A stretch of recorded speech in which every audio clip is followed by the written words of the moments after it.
propuestas de movimientos alternativos que se construyen contra el sistema o más allá del sistema, pero bebiendo de las fuentes de la tradición y no bebiendo de fuentes ideológicas contemporáneas. El título de la ponencia es Distopía, Tradición y Mannerbund. Distopía, que va a hacer referencia al propio mundo moderno, tradición, que va a hacer referencia al antídoto frente a esa distopía, y Mannerbund. Mannerbund es un término que se utiliza en los estudios históricos para hacer referencia a las hermandades guerreras de la Edad del Bronce y sobre todo de la Edad del Hierro. La Mannerbund fue un pilar fundamental de mi tesis doctoral sobre la tradición guerrera del mundo hispano-céltico y considero que, vista en distancia, la Mannerbund nos puede dar claves a la hora de organizar esas comunidades alternativas, entre comillas alternativas, frente al globalismo y la posmodernidad. Pues estas jornadas también tienen que ver con ese confrontar el globalismo desde el ideal comunitario. Bien, pues hecho este planteamiento general, veamos. Lo primero que quiero decir es que en gran medida,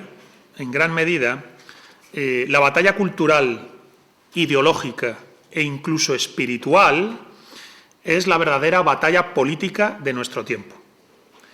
Más allá de la batalla política en su sentido más mediático, en su sentido más inmediato, relativo a partidos, votaciones y demás, hay un conflicto de fondo, hay una batalla de fondo que tiene carácter cultural, ideológico e incluso espiritual. Y esa sería la batalla política por excelencia. ¿Por qué? Porque lo que se está poniendo sobre la mesa es un horizonte cada vez más subversivo, nihilista y disfuncional en torno a la idea de sentido, de propósito y de horizonte de la existencia humana. Es decir, se está lesionando aquello que de manera natural, en la naturaleza humana, apunta hacia un sentido, un propósito y un horizonte de existencia. Todo ello está saltando por los aires, se está dinamitando y se llega incluso a poner en conflicto, en época contemporánea, la propia cuestión de qué cosa es el hombre, qué cosa es el ser humano. Pensemos en todas las ideologías que han surgido relativas a la llamada autodeterminación de género, la autodeterminación de género. Creo que nunca en la historia de la humanidad habíamos llegado a semejante dislate de exacerbación de la subjetividad, ¿no? Lo que yo siento y lo que yo pienso es la verdad de las cosas. Bueno, pues no. Lo que tú piensas o lo que tú sientas no tiene a lo mejor nada que ver con la verdad de las cosas. Entonces, la batalla cultural, ideológica e incluso espiritual es la batalla de nuestro tiempo. Es una batalla sobre el sentido, el propósito y el horizonte de la existencia humana. Es casi una batalla sobre qué cosa es el ser humano, qué cosa es el hombre. Y aquí se podría decir que hay como una confrontación entre dos puntos de vista que tienen una larga memoria en la tradición espiritual europea y en general en la tradición sapiencial. Y es que fijémonos, la tradición dice, la verdad os hará libres. La verdad os hará libres. La libertad es condición de conocimiento y realización de la verdad. Bien, pues nosotros hemos oído a un presidente del Gobierno en España, a Rodríguez Zapatero, decir, la libertad os hará verdaderos. Literalmente dijo, os han contado que la verdad os hará libres, yo os digo, la libertad os hará verdaderos. Rodríguez Zapatero es verdad que muchas veces da, en apariencia, a lo mejor, la imagen de resultar bobo o un poco necio, ¿verdad? Pero eso es una cuestión secundaria. Nos da igual si aparenta o no aparenta ser bobo o necio. Lo que está claro es que en esa frase dejó bien claro el espíritu de nuestro tiempo, ¿verdad? Frente a la verdad os hará libres, yo afirmo, la libertad os hará verdaderos. Por eso digo que se está atentando directamente contra la idea del principio de sentido, propósito, horizonte de existencia humana, qué cosa es el hombre, frente a la verdad os hará libres, que implica la necesidad de saber y comprender el orden del ser y la verdad de las cosas, la libertad os hará verdaderos. La libre expresión de la subjetividad es el horizonte de sentido. Bien, como ves, son dos posturas antitéticas. Son las posturas antitéticas que van de la cosmovisión tradicional, en el sentido eminente de este término, el sentido perenne de la palabra tradición, de cosmovisión espiritual del hombre, la vida y el mundo, frente al horizonte puramente moderno, cuya consecuencia última al final es que te surja un presidente del gobierno en una nación occidental como España diciendo la libertad os hará verdaderos. Hasta tal punto, por eso digo, que esta es una batalla cultural, ideológica e incluso espiritual, antes que política en el sentido más superficial y inmediato del término. Es una batalla sobre los sentidos, los propósitos y el horizonte de la existencia humana. Ahora, esta batalla efectivamente no se desarrolla entonces tanto votando o no votando, subiendo impuestos, bajando impuestos, legislando sobre la vivienda o legislando sobre lo que fuera. No ocurre tanto ahí como en la elaboración de un discurso, la elaboración de una narrativa y concepto de las cosas que nos vamos a dar y en torno al cual vamos a generar sociedad. Esto es muy importante. Como la batalla tiene esa dimensión cultural, ideológica e incluso espiritual, la narración, el discurso que nos damos sobre qué cosa es el hombre, qué significa la vida, qué significa la sociedad, acaba jugando un papel fundamental. Pues es ese discurso, esa narrativa, la que da el marco en el cual se van a desarrollar los debates.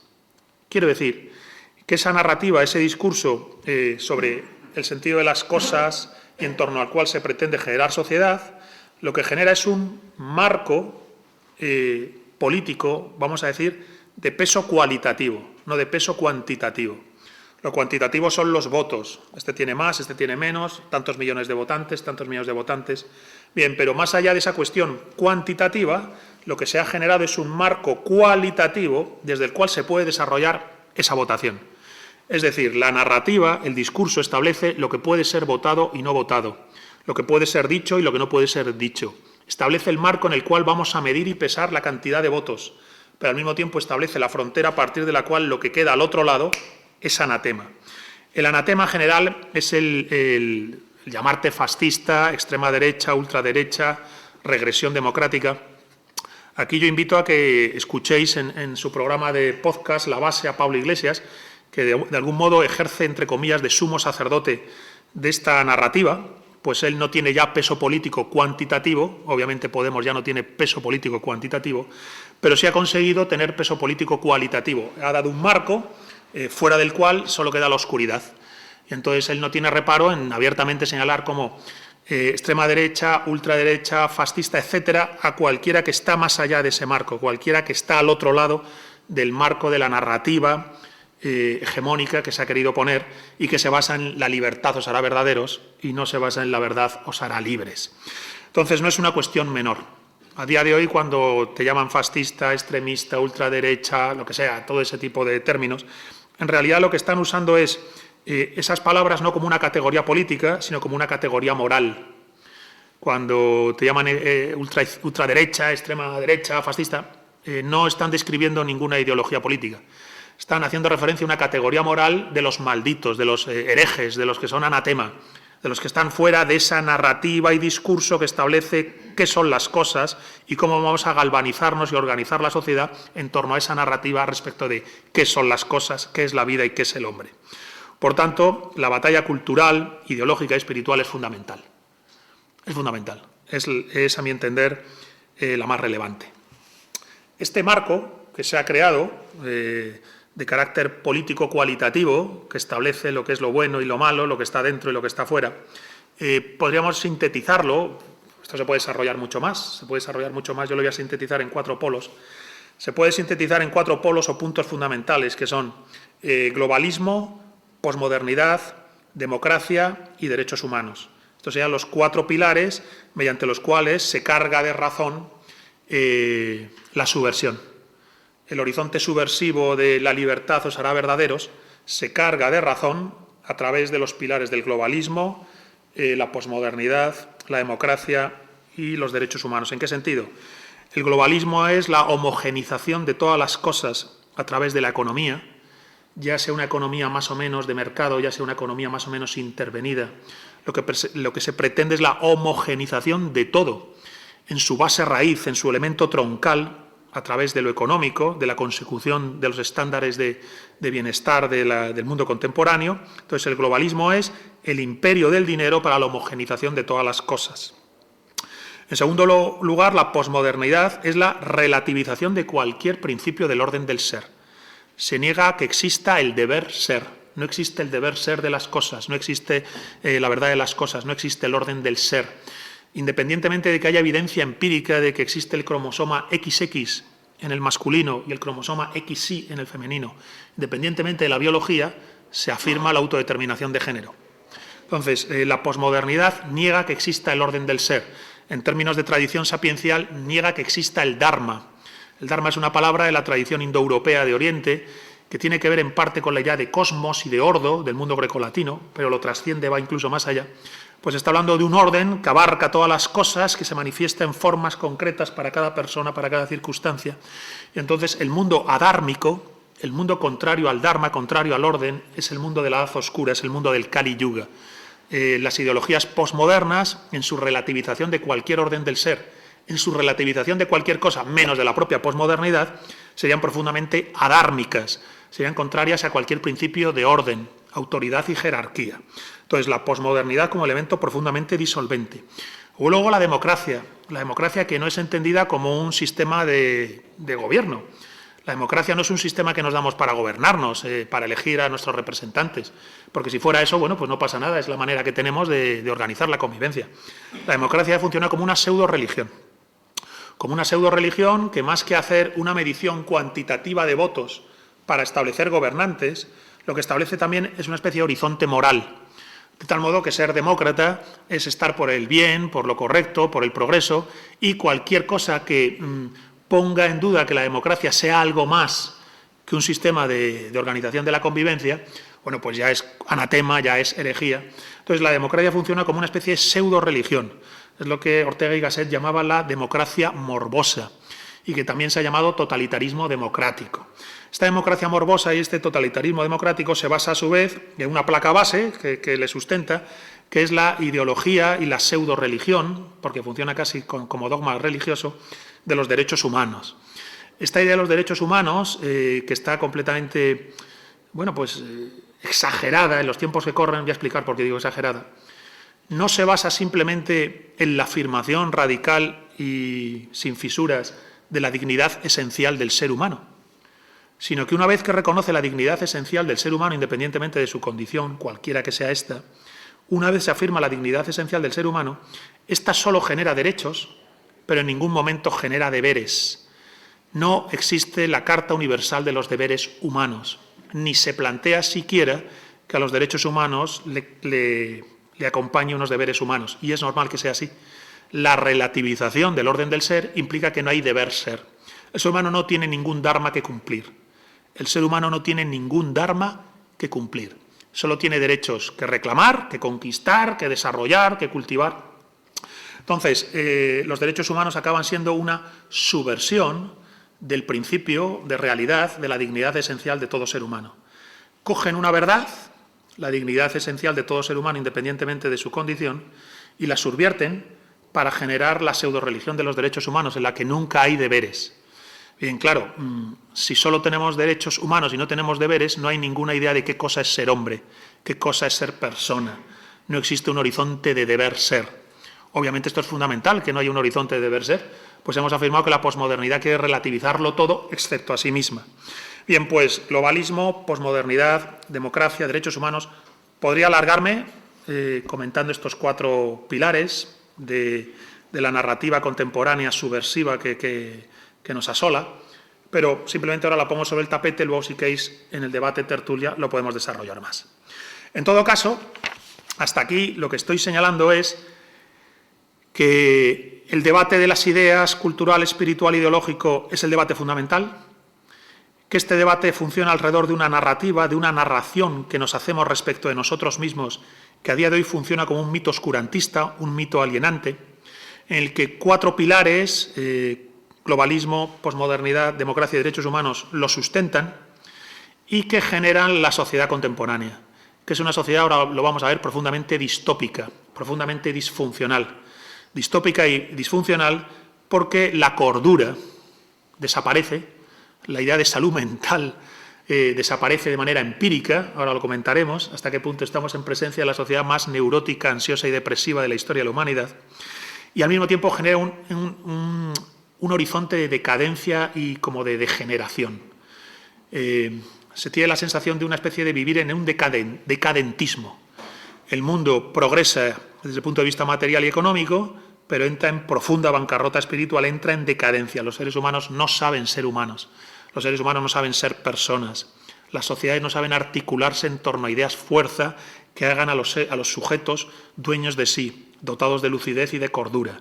Solo se impone la subjetividad y a partir de ahí la afectación, lo voy a comentar después. Entonces, claro, este mundo genera una contestación.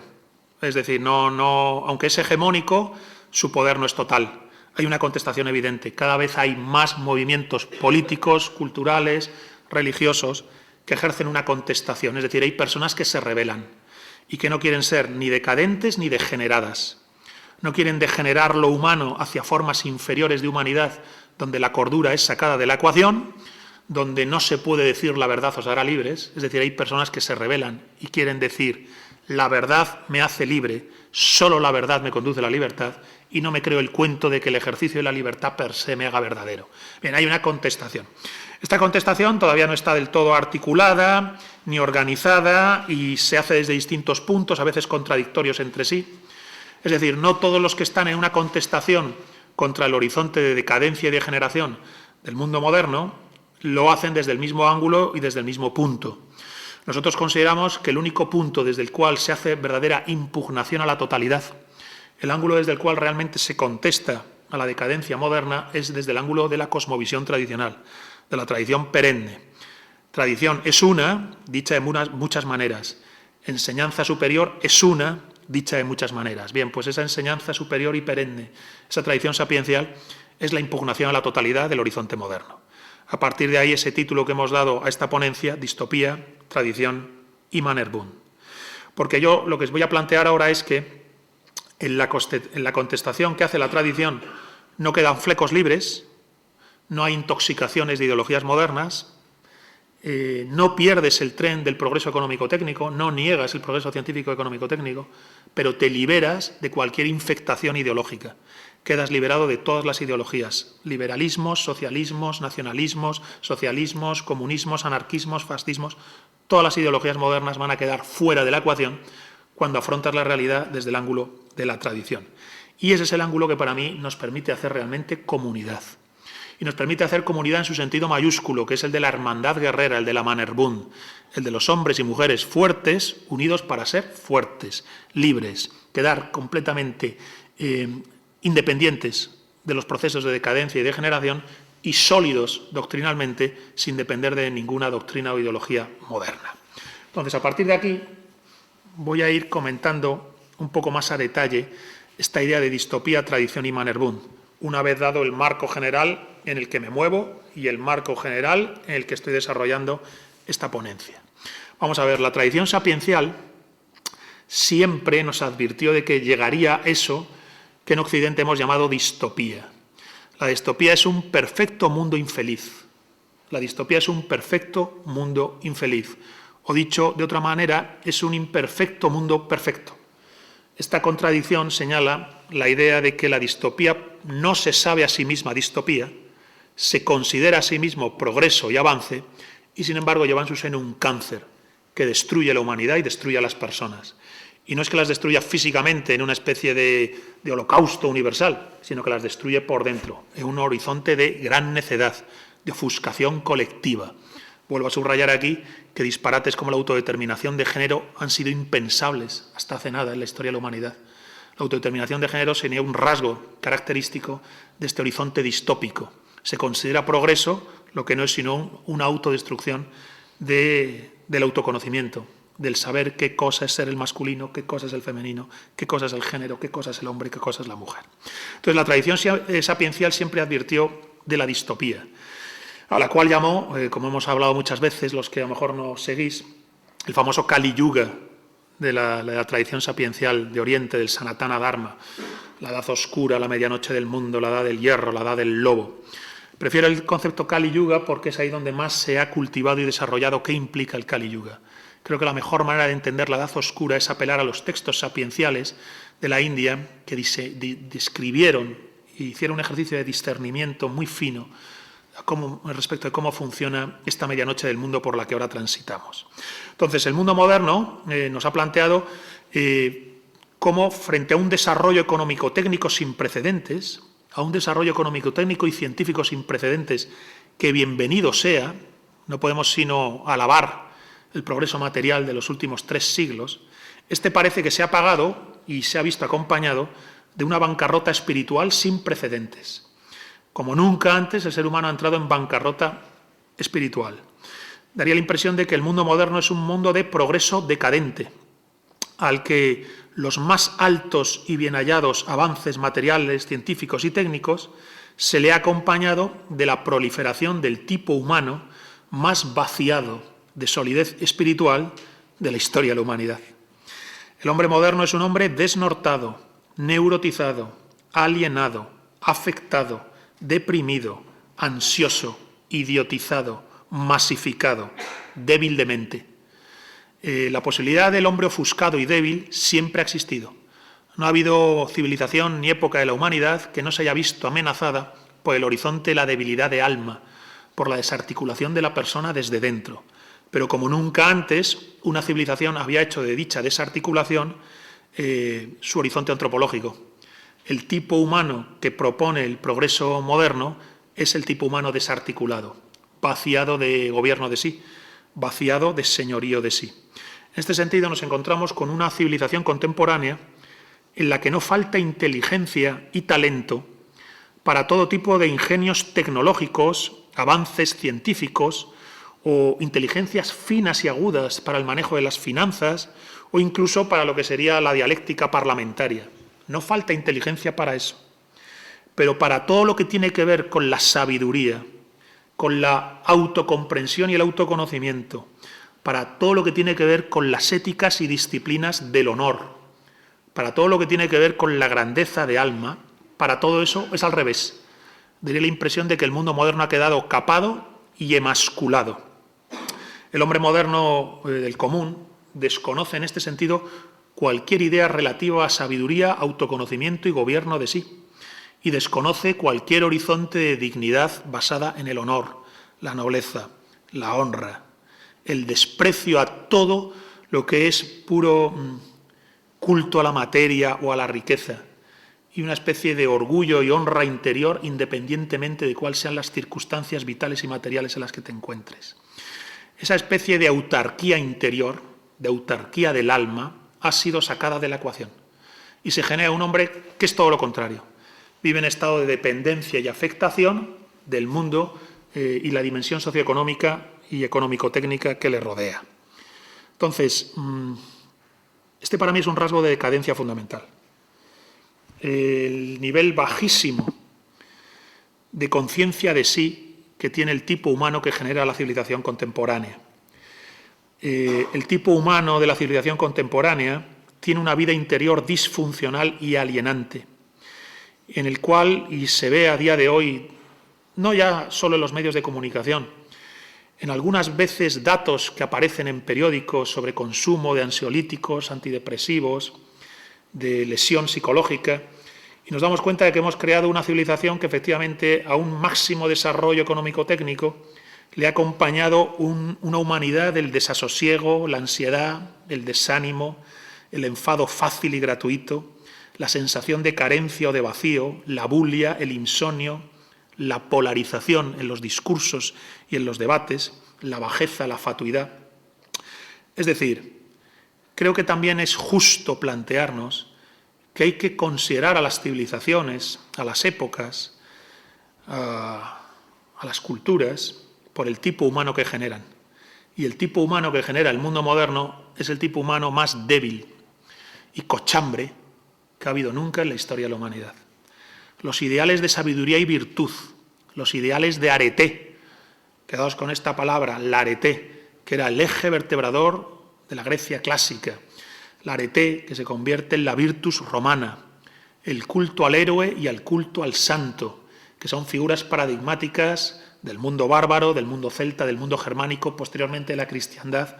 La cristiandad medieval es capaz de incorporar tanto al héroe como al santo en su horizonte de ideal antropológico. Entonces, la modernidad se despliega adquiriendo un ingente poder económico-técnico, material y científico, pero lo hace de espaldas a cualquier idea de sabiduría, a cualquier idea de honor, a cualquier idea de forja del carácter y la personalidad. Y pretende efectivamente que no hay verdad que te haga libre, sino que solo hay libre ejercicio de la pulsión, de la inquietud, del apetito, del sentimiento, para obtener el hecho de ser verdaderos. Bien, pues, el precio que se paga cuando se vende el alma al diablo, y decir la libertad os hará verdaderos es vender el alma al diablo, el precio que se paga obviamente es la debilidad. Entonces, yo caracterizo la distopía moderna como el mundo de la debilidad, de los hombres débiles. Y frente a los hombres débiles, el mundo de la tradición siempre plantea la medicación, la terapia de los dioses fuertes, del retorno de los dioses fuertes. Esos dioses fuertes, que a día de hoy son anatema, están prohibidos. Es decir, ¿cuál sería la medicación de los dioses fuertes? La sabiduría, el honor, la nobleza, la fuerza, el coraje, la verdad, la lealtad, la fidelidad, el respeto, la humildad, la palabra, la devoción, la patria, el linaje, la raza, la tradición, el espíritu, la virilidad, la feminidad, el amor, el heroísmo, la vergüenza, la honra, la belleza, el orden, la jerarquía, la autoridad, la justicia, el perdón.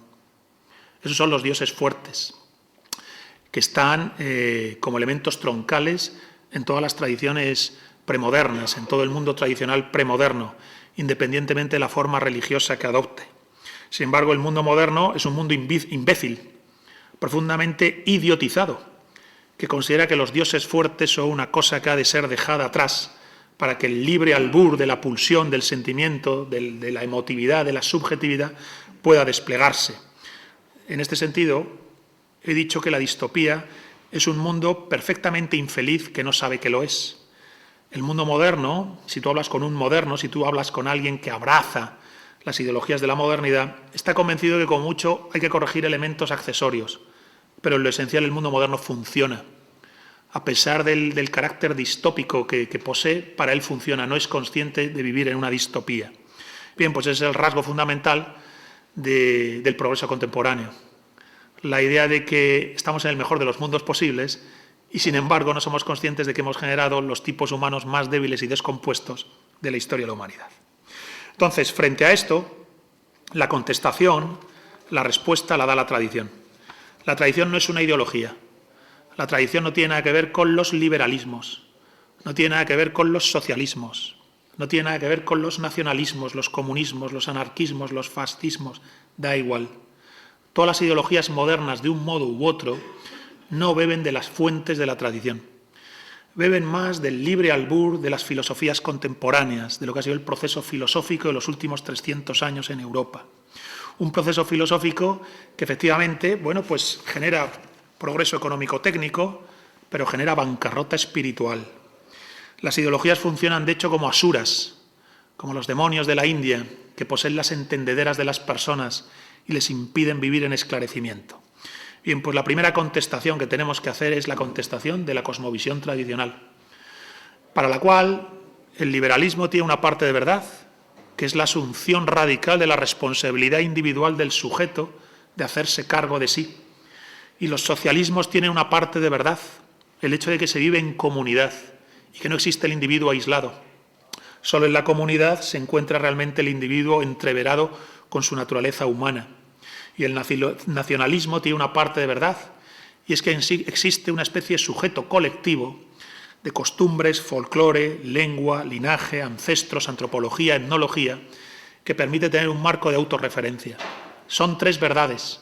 El mundo de la tradición siempre las contempló, pero nunca hizo una apendicitis de cada una de ellas. El liberalismo hace una apendicitis de la responsabilidad individual, los socialismos y los comunismos hacen una apendicitis del principio de comunidad y los nacionalismos hacen una apendicitis, una inflamación de lo que en Alemania llamaban el Volkitsch, ¿verdad?, el espíritu del pueblo. La idea de que tenemos folclore, tenemos tradiciones, tenemos costumbres, tenemos antropología, etnología. Bien, pues todo eso hace una apendicitis. Bien, la tradición siempre contempló esas tres verdades, pero nunca las sobredimensionó. Si se han sobredimensionado es porque se ha perdido el anclaje de la cosmovisión espiritual, de la cosmovisión tradicional. Por tanto, lo primero que tenemos que hacer en este plan de distopía, tradición y Mannerbund, la distopía es el mundo moderno, la tradición es no va a salir la palabra, el tratamiento, la medicina, y la Mannerbund es el medio de aplicarla. Bien, pues en esta tríada distopía, tradición y Mannerbund, lo primero es que estamos en el mundo moderno, pero no es el nuestro. Estamos en este mundo, pero no es el nuestro. Estamos aquí, pero no somos de aquí. Somos de la tradición. Y a partir de aquí tenemos bien claro que ningún cachivache tecnológico contemporáneo, ningún discurso ideológico o sistema filosófico contemporáneo, ninguna idolatría material o política contemporáneo tiene que ver con nosotros.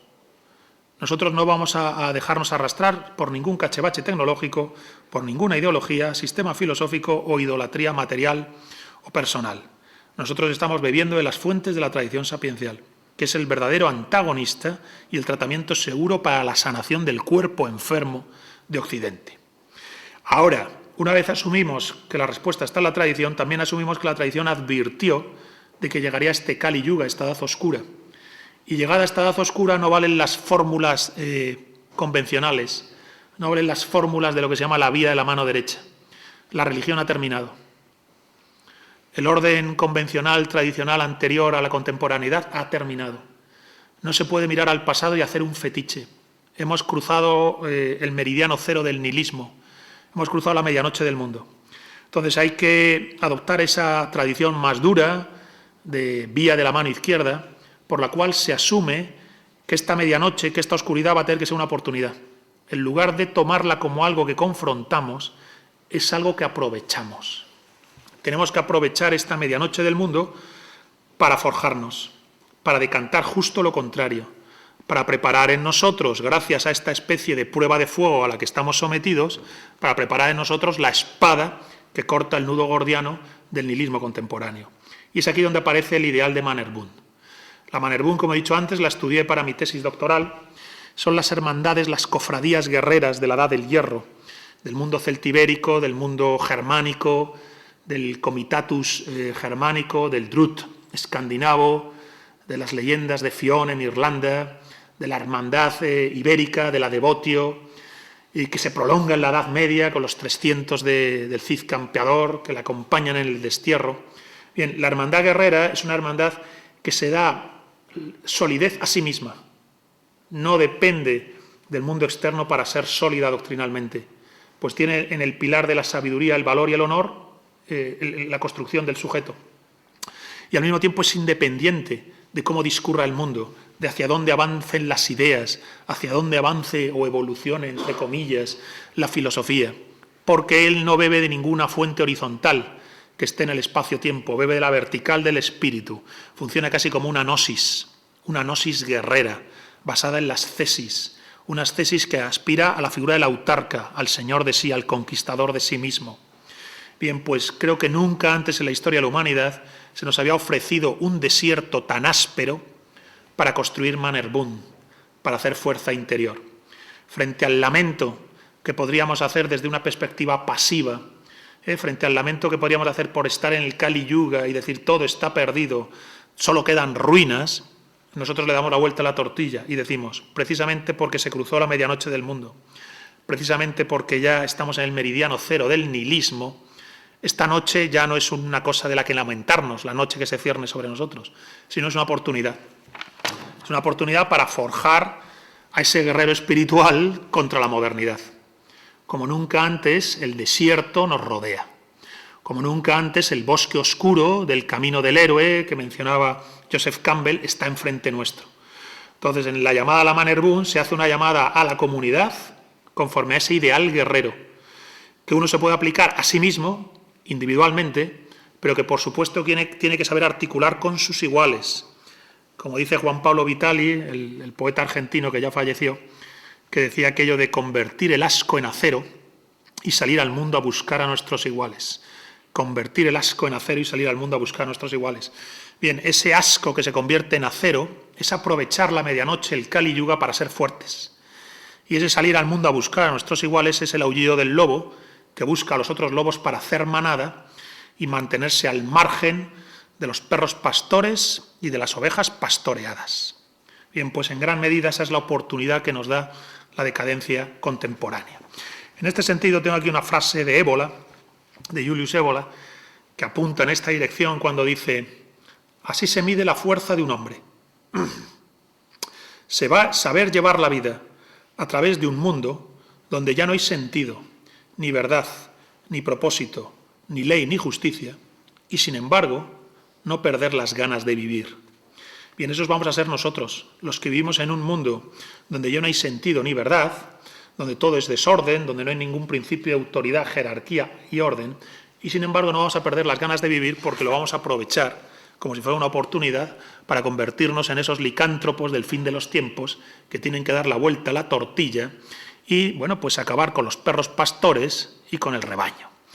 Dejadme que lea en este sentido un pequeño fragmento de mi último libro, Hispanofilia, España frente a su destino. Este es un libro en el que se confronta en gran medida la decadencia contemporánea en la forma concreta que adopta esta decadencia en nuestro país, en España. Una decadencia que tiene que ver con el globalismo, la posmodernidad, la democracia morbosa y la religión de los derechos humanos, pero que también tiene que ver, obviamente, con la anti-España, con la balcanización y el separatismo. Pero frente a esta España inane que pretende que nos disolvamos en el globalismo y frente a esta anti-España que pretende fragmentarnos y balcanizarnos en el nacional separatismo, yo no pongo sobre el tapete ideologías modernas, sino que analizo el problema desde la doctrina tradicional y pongo como respuesta elementos de la doctrina tradicional. Entonces, hay un apartado que se llama Ideal de sentido heroico de existencia e ideal de comunidad orgánica. Y dice así: confrontación con el lucro a partir del ideal heroico.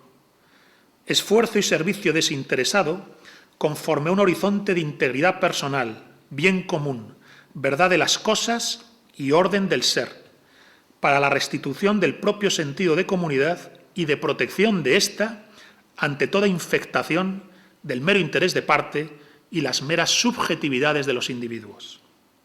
De acuerdo todo ello y a su vez a la idea de un todo orgánico, jerárquico y al mismo tiempo complementario, que sea capaz de tener potencia espiritual para generar adhesión y galvanizar alrededor suyo a la sociedad. Una galvanización que se hará desde la admiración y el respeto, esto es, desde el orgullo y el anhelo de pertenencia, de participación y fortalecimiento en ese ideal heroico y en esa comunidad orgánica. Todo esto que digo aquí no son palabras vacías ni un brindis al sol. Es la consecuencia del ángulo desde el cual confrontamos nuestro tiempo y su decadencia.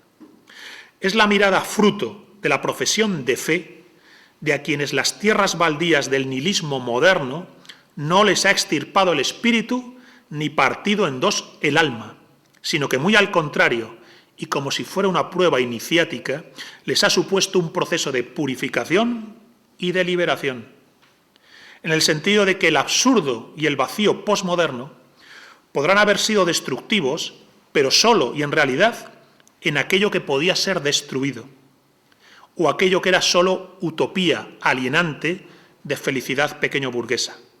Y entonces el velo ha caído, y todo esto que ha sido destruido y que era utopía alienante, podemos dejarlo atrás, para afirmar a partir de aquí el principio de un realismo heroico, de una existencia vivida como Atanor alquímico, en la que el Kali Yuga moderno no será sino la oportunidad para la forja de un nuevo tipo humano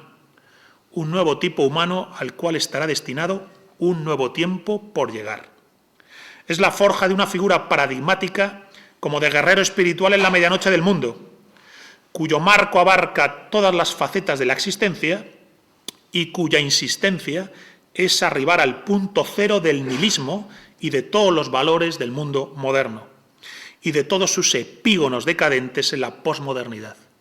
Llegar a ese punto para pulverizarlos y dejarlos atrás, como una mariposa que abandona la crisálida y emprende el vuelo.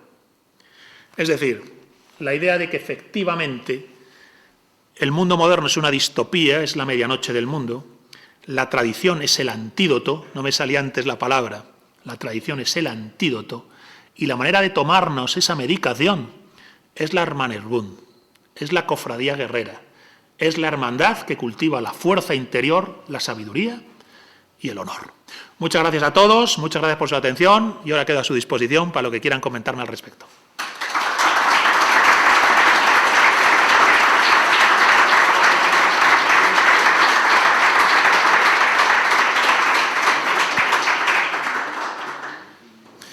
Si tenéis dudas, preguntas, cuestiones, he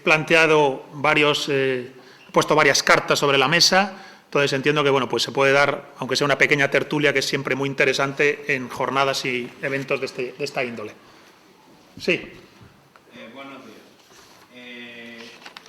No hay ninguna ideología moderna de la que has nombrado que siga de alguna manera o defienda esa tradición sapiencial de la que has dicho. Yo creo que no. O sea, yo entiendo que en todas hay elementos de la cosmovisión tradicional.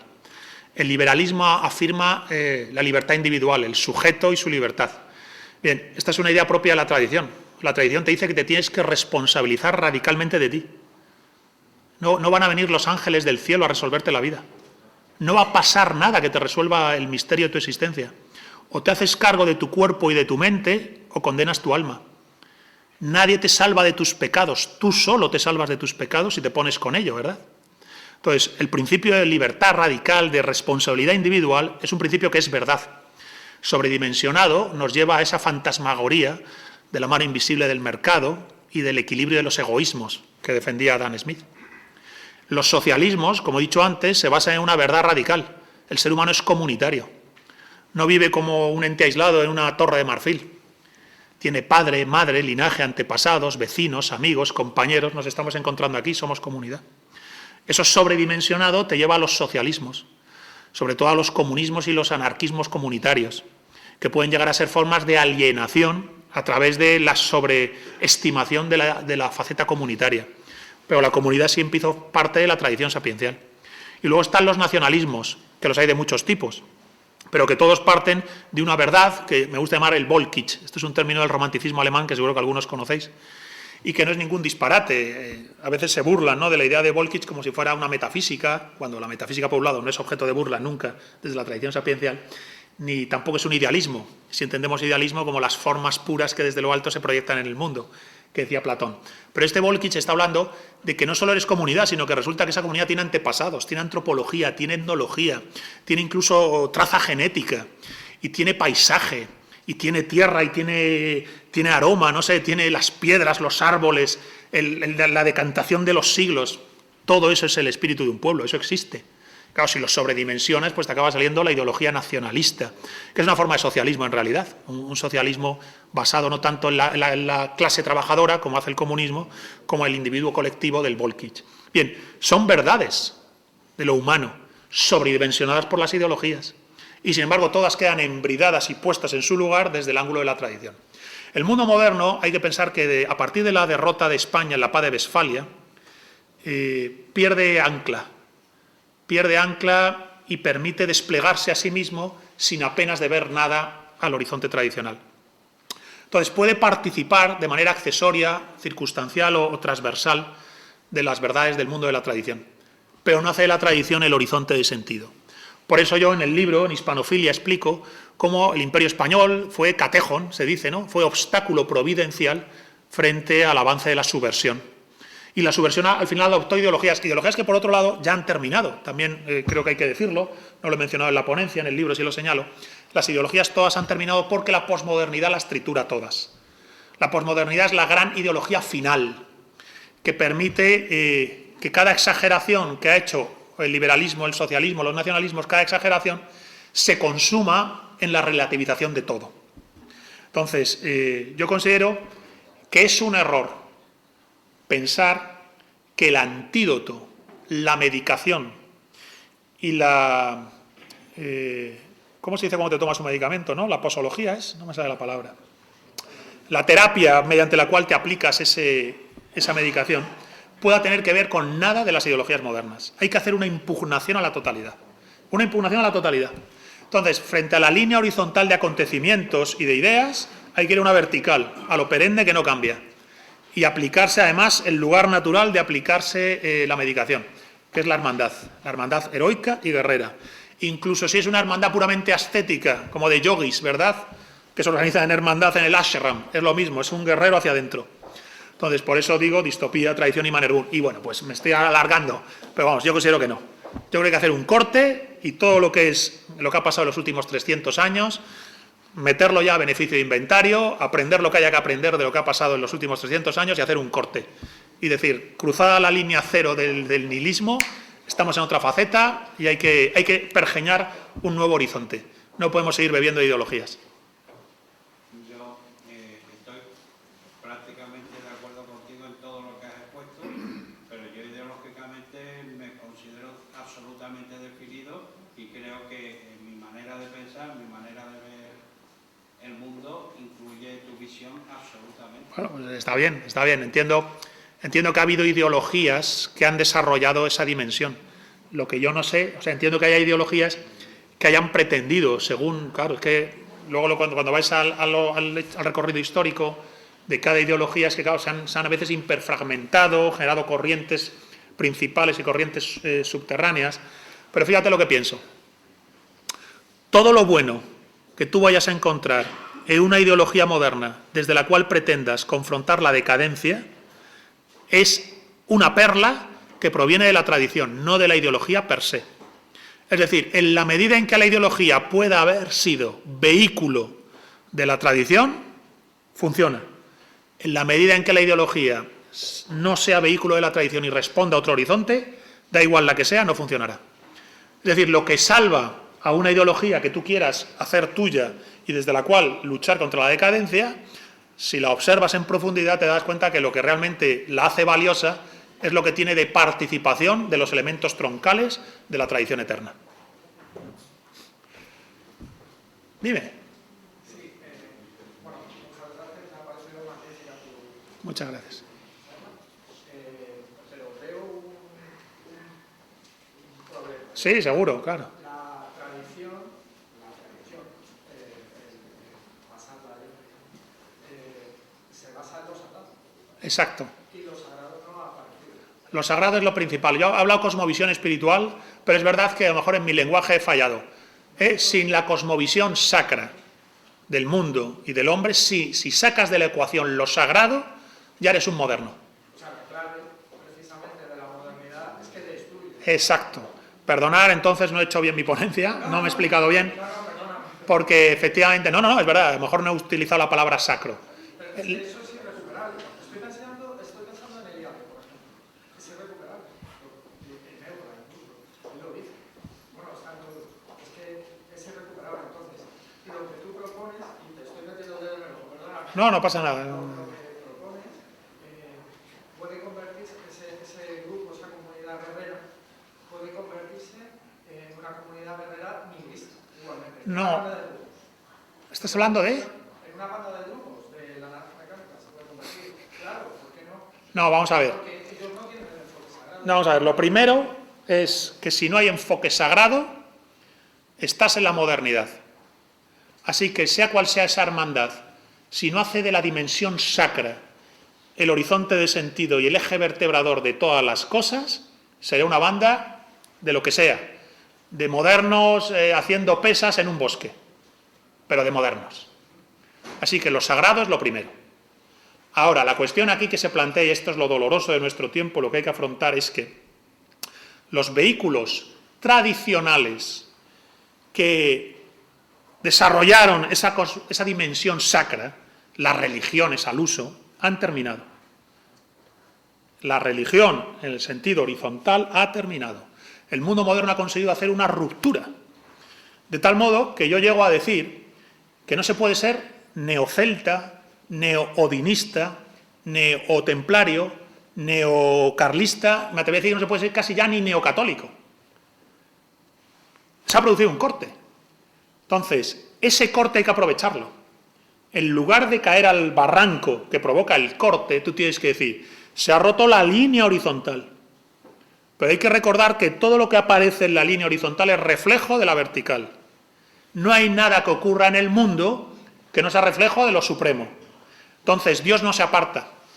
Tradición hay una, y se dice de muchas maneras. Enseñanza hay una, y se dice de muchas maneras. Bien, pues las muchas maneras todas han perdido, todas han terminado. Pero la una, no.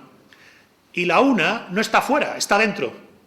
Es decir, despierta en ti. Por eso la importancia de las cesis. En la Manerbún, en la Hermandad Guerrera, lo importante es las cesis, la purificación interior. el descubrimiento dentro de ti de la tradición. La tradición ya no es algo simplemente que se enseña, sino es algo que despierta.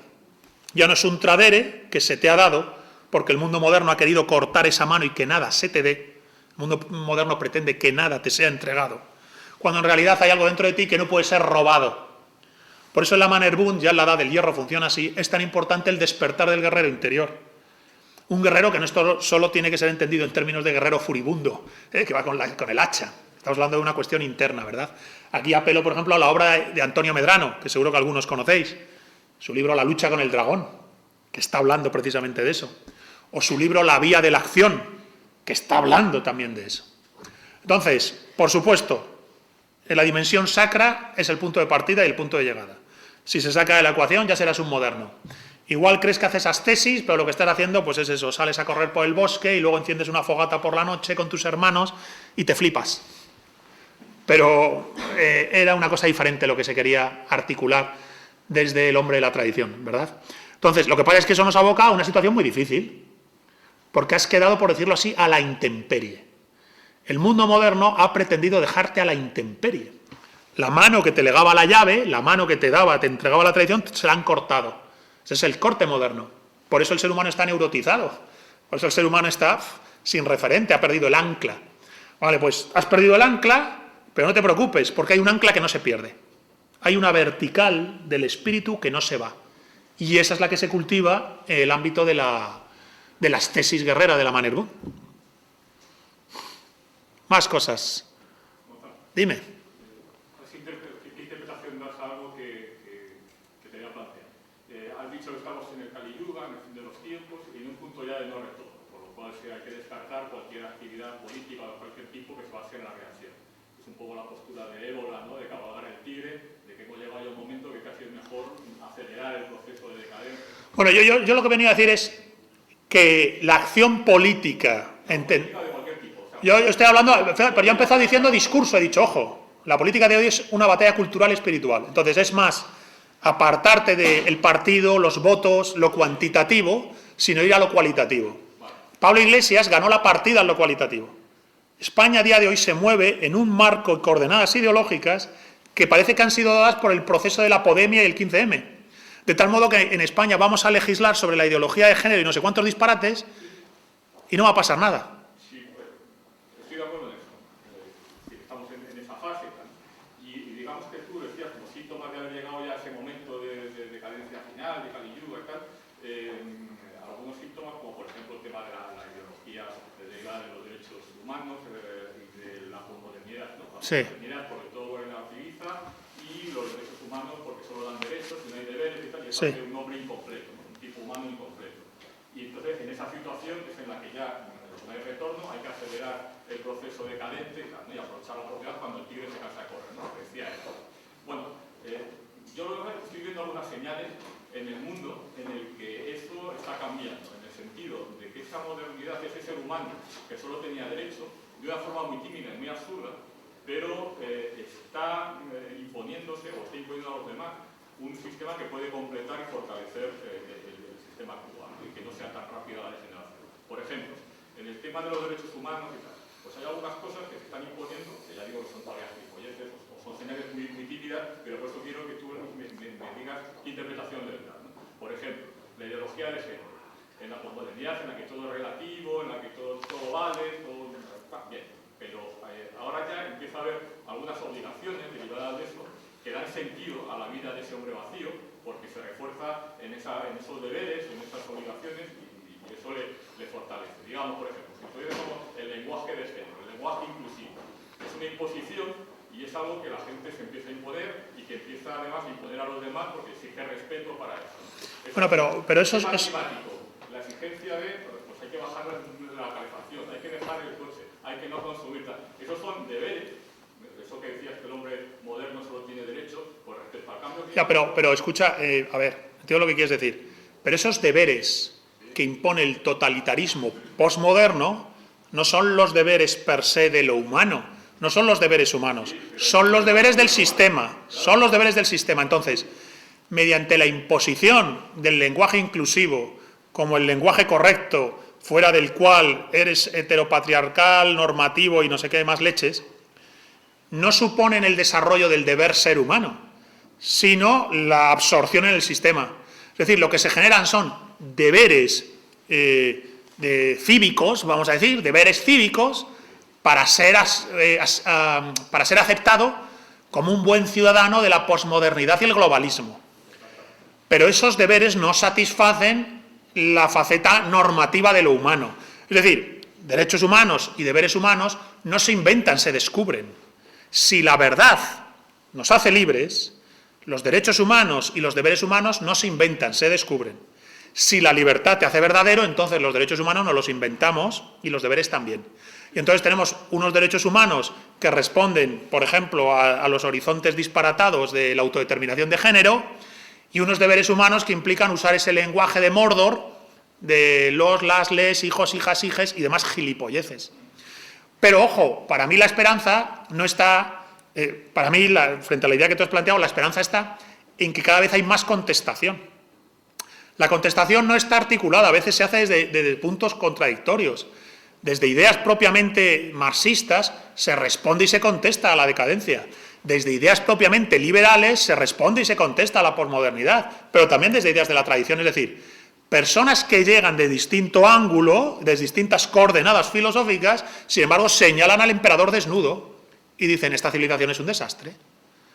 ¿Cómo es posible que tengamos tanta inteligencia para hacer cachivaches tecnológicos o ingeniería financiera y hayamos perdido cualquier horizonte de sabiduría, de anclaje en la verdad de las cosas? Entonces, los deberes que tú señalas son solo para absorber a la persona e integrarla en el sistema. No son para resolver esa condición humana radical de que tiene derechos y deberes. Claro, pero a eso voy, que eso cada vez está teniendo más éxito y cada vez hay más gente que se está anclando en el sistema, porque cada vez hay más gente que está convenciéndose de eso y digamos que eso está fortaleciendo a un hombre que era más fácil de manipular porque por la posmodernidad todo valía. Y ahora ya no todo vale. No, es que además he dicho que la posmodernidad lo relativiza todo menos a sí misma. ¿Os habéis dado cuenta que todo es relativizable, todo es desmontable, todo es deconstruible, menos la propia posmodernidad? Pero, fíjate, en el libro también Hispanofilia lo señalo. Hay que hacerse cargo de que una parte importante de la ciudadanía en Occidente ya está putrefacta. O sea, hay una parte del árbol que está putrefacto y no va a sanar nunca. Hay personas que se van a hundir en las arenas movedizas de la posmodernidad y van a hundirse cantando de felicidad. En la novela, no sé si os acordaréis, en la novela de Michael Ende, La historia interminable, que llega a la nada, que destruye el mundo de fantasía, y descubren que hay ciudades donde salen en procesión y se arrojan a la nada, sonriendo y cantando. Como diciendo, pero si esto es lo mejor, si esto era el destino que estábamos buscando.